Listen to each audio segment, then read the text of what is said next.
ICR കൃഷി വിജ്ഞാന കേന്ദ്രത്തിന്റെ ഒരു മുൻനിര പ്രദർശന തോട്ടമാണ് ഇവിടെ നടക്കുന്നത്. നമ്മൾ NRCT രാജക്കാട് വില്ലേജിൽ നമ്മളൊരു 5 കർഷകരെ സെലക്ട് ചെയ്തിട്ട് നമ്മളൊരു മുൻനിര പ്രദർശന തോട്ടത്തിന്റെ അത് ഡെമോൺസ്ട്രേഷനാണ് ഇവിടെ ചെയ്യാൻ പോകുന്നത്. ഈ ഡെമോൺസ്ട്രേഷൻ IISR അതായത് ഇന്ത്യൻ ഇൻസ്റ്റിറ്റ്യൂട്ട് ഓഫ് സ്പൈസസ് റിസർച്ചിന്റെ PGPR ക്യാപ്സൂളാണിത്. PGPR ക്യാപ്സൂൾ എന്ന് പറഞ്ഞാൽ പ്ലാന്റ് ഗ്രോത്ത് പ്രൊമോട്ടിംഗ് റൈസോസ്ഫിയർ എന്ന് പറയും. അതായത് ഇതിൽ nitrogen fixing, phosphorus mobilising, potassium mobilising bacterias ആണ് ഈ ഒരു കുഞ്ഞു ക്യാപ്സൂളിലുള്ളത്. ഈ ഒരു ക്യാപ്സൂള് ശരിക്കും 100 ലിറ്റർ വെള്ളത്തിലാണ് ലയിപ്പിക്കുന്നത്. അത് ചെയ്യുന്നത് നമ്മൾ തിളപ്പിച്ചാറിച്ച വെള്ളത്തിൽ തലേ ദിവസം തന്നെ ക്യാപ്സൂൾ ഇട്ട് വെച്ച് അത് ലയിപ്പിച്ചെടുക്കും. അതായത് ഡിസോൾവ് ആവാൻ വേണ്ടി ആ തലേ ദിവസം ഇട്ട് വെക്കുന്നത്. അത് പിന്നെ നമ്മൾ 100 ലിറ്ററിലേക്ക് ലയിപ്പിക്കുകയാണ്. 100 ലിറ്ററിൽ ലയിപ്പിച്ചിട്ട് ഒരു ചെടിക്ക്, ഇത് പൊടിയായാലും ഏലമായാലും ഒരു ചെടിക്ക് നമ്മൾ 3 to 5 ലിറ്റർ ഡ്രെഞ്ച് ചെയ്ത് കൊടുക്കുക. അതായത് ചോട്ടിൽ ഒഴിച്ചു കൊടുക്കുക. ഈ ബാക്ടീരിയ ചെയ്യുന്നതെന്ന് പറഞ്ഞാൽ ഇത് റൂട്ട്സിൽ ചെന്ന് കോളനൈസ് ചെയ്ത് അവിടെ വസിച്ചിട്ട് മണ്ണിൽ ലയിക്കാതെ കിടക്കുന്ന മൂലകങ്ങൾ, അതായത് നമ്മുടെ മണ്ണിൽ പല മൂലകങ്ങളും ലയിക്കാതെ കിടപ്പുണ്ട്, അത് ലയിപ്പിച്ചെടുത്ത് ചെടിക്ക് വലിച്ചെടുത്ത് കൊടുക്കുക. അതാണ് ഇതിന്റെ ഒരു ജോലി. രണ്ടാമതെന്ന് പറഞ്ഞാൽ ഇത് ചെടിയുടെ വളർച്ച, ഇത് കാരണം ഈ ന്യൂട്രിയൻസ് കിട്ടിക്കഴിയുമ്പോൾ ചെടിയുടെ വളർച്ച മെച്ചപ്പെടുത്തുന്നുണ്ട്. ഓക്കെ, അപ്പൊ ഇത് നമ്മൾ കൊടുത്തു കഴിയുമ്പം നമ്മുടെ മണ്ണിൽ തന്നെ ഒരുപാട് കോടി മൈക്രോബ്സ് പിന്നെയും ഡെവലപ്പ് ആവുകയാണ് ഇത് കൊടുത്തു കഴിയുമ്പോൾ. അപ്പൊ ഇത് എപ്പോഴും സാധാരണ കർഷകരെന്ന് പറഞ്ഞാൽ ഇവര് ഫോസ്ഫറസ് മൊബിലൈസിങ് ബാക്ടീരിയ എന്നൊക്കെ വേറെ പാക്കറ്റ്സിലാണ് മേടിക്കുന്നത്. ഇതിപ്പോ IISR തന്നെ ഒരു നാനോ ടെക്നോളജി, അതായത് ബയോ ക്യാപ്സൂൾ ടെക്നോളജി എന്ന് പറഞ്ഞ് ഇത് ഡെവലപ്പ് ചെയ്തേക്കുന്ന ഒറ്റ ക്യാപ്സൂളാണ്. അപ്പൊ ഈ ഒരു ക്യാപ്സൂള് ഒരു തുറക്കാം, ചെറിയ നമ്മൾ മനുഷ്യർ കഴിക്കുന്ന കുഞ്ഞു ക്യാപ്സൂളിന്റെ അത്രയേ ഉള്ളൂ. അതിനകത്ത് ഈ 3 ബാക്ടീരിയസും ഉണ്ട്.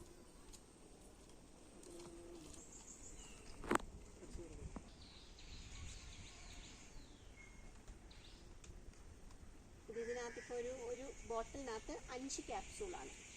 ഓക്കെ, അവരപ്പോൾ അത് തണുത്ത് പോകാതിരിക്കാൻ ഇങ്ങനെ സ്റ്റോർ ചെയ്ത് വെച്ചിട്ടുണ്ട്. ഇത് കണ്ടോ, നമ്മൾ മനുഷ്യർ കഴിക്കുന്ന ക്യാപ്സൂളിൻ്റെ അത്രയുള്ള ഒരു ക്യാപ്സൂളേ ഉള്ളൂ.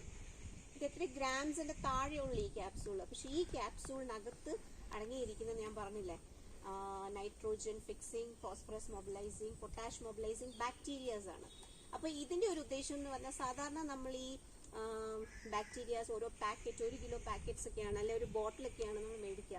അപ്പൊ നാനോ ടെക്നോളജി വരുമ്പോൾ കർഷകർക്ക് ക്യാരി ചെയ്യാൻ എളുപ്പം. ഇപ്പൊ ഒരു ക്യാപ്സൂൾ ആണെങ്കിലും അല്ലെ ഒരു ബോട്ടിലാണെങ്കിലും പോക്കറ്റിലിട്ട് ക്യാരി ചെയ്യാം. അപ്പൊ ഈസി ടു ഹാൻഡിൽ ആണ്.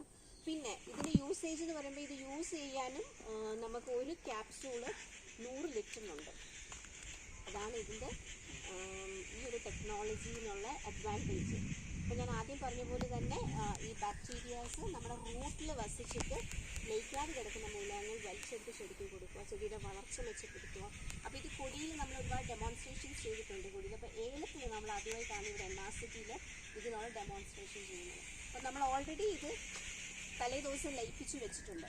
അത് നമ്മൾ 100 ലിറ്ററിലേക്ക് ആക്കിയിട്ട് നമ്മളൊന്ന് ഡ്രഞ്ച് ചെയ്യും. ഓക്കെ, അപ്പൊ ഇത് ഈ ക്യാപ്സൂൾ തലേ ദിവസം നമ്മൾ ഒരു കുറച്ച് വെള്ളം, അതായത് 100 ലിറ്ററിന് എടുക്കാനുള്ള ബാക്കി വെള്ളം നമ്മൾ കുറച്ചെടുത്ത് തലേ ദിവസം തിളപ്പിച്ചാർച്ച വെള്ളത്തിൽ ഇത് ലയിപ്പിച്ച് വെച്ചു. എന്നിട്ട് നമ്മളത് ഡിസോൾവ് ആയി കഴിയുമ്പോൾ ഇത് ഇങ്ങോട്ട് ഒഴിച്ചിട്ട് ഒന്ന് മിക്സ് ചെയ്യാം.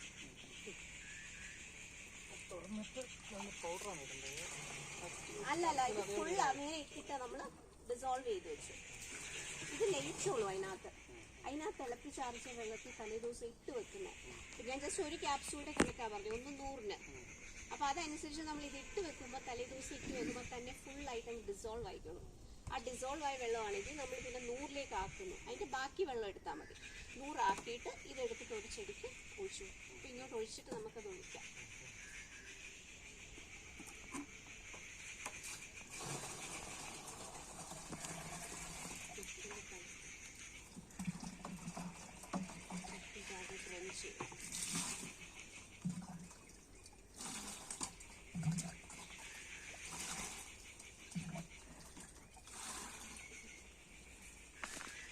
ചോട്ടില് മൊത്തമായിട്ട് ഒഴിച്ചു കൊടുക്കാം.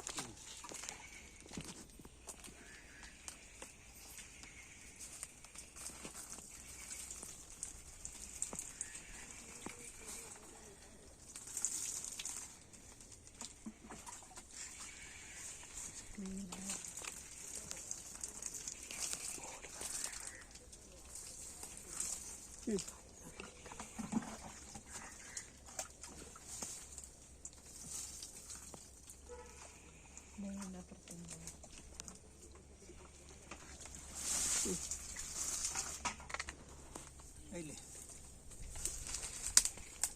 ഇത് വികസിപ്പിച്ചെടുത്ത ഞാൻ ഇൻസ്റ്റിറ്റ്യൂട്ട് പറഞ്ഞല്ലോ, Indian institute of spices research, കേട്ടിട്ടുണ്ടോ? കോഴിക്കോട്, സുഗന്ധവിള ഗവേഷണ കേന്ദ്രം കോഴിക്കോട്.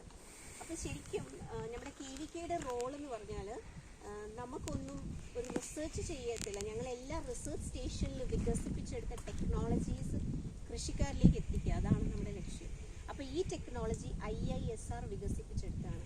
അപ്പോൾ ഇത് അവൈലബിൾ ആക്കി നമ്മൾ KVKയിൽ ഇത് ടെക്നോളജി ഡെമോൺസ്ട്രേറ്റ് ചെയ്ത് ഇത് വിജയിച്ചിട്ട് ഇപ്പം നമ്മളിത് KVKയിൽ സെയിൽസിനായിട്ട് വെച്ചിട്ടുണ്ട്, നമ്മുടെ സെയിൽസ് കൗണ്ടറിലുണ്ട്. പക്ഷേ ഈ ടെക്നോളജി ഇപ്പം നമ്മളിവിടെ ഡെമോൺസ്ട്രേറ്റ് ചെയ്യുന്ന കർഷകർക്ക് നമ്മളിത് കൊടുത്തിട്ടുണ്ട്, ഡെമോൺസ്ട്രേഷനായിട്ട് ചെയ്ത് കാണിച്ചിട്ടുണ്ട്. ഈ ഒരു ക്യാപ്സൂള് KVKയിൽ നമുക്ക് 150 രൂപയ്ക്കാണ് ഒരു ക്യാപ്സൂൾ കൊടുക്കുന്നത്. അതായത് ഒരു ക്യാപ്സൂളായിട്ടും കിട്ടും, ഈ ഒരു ബോട്ടിൽ 5 ക്യാപ്സൂൾസ് ഉണ്ട്. ഒരു ക്യാപ്സൂൾ 150 റുപ്പീസാണ്.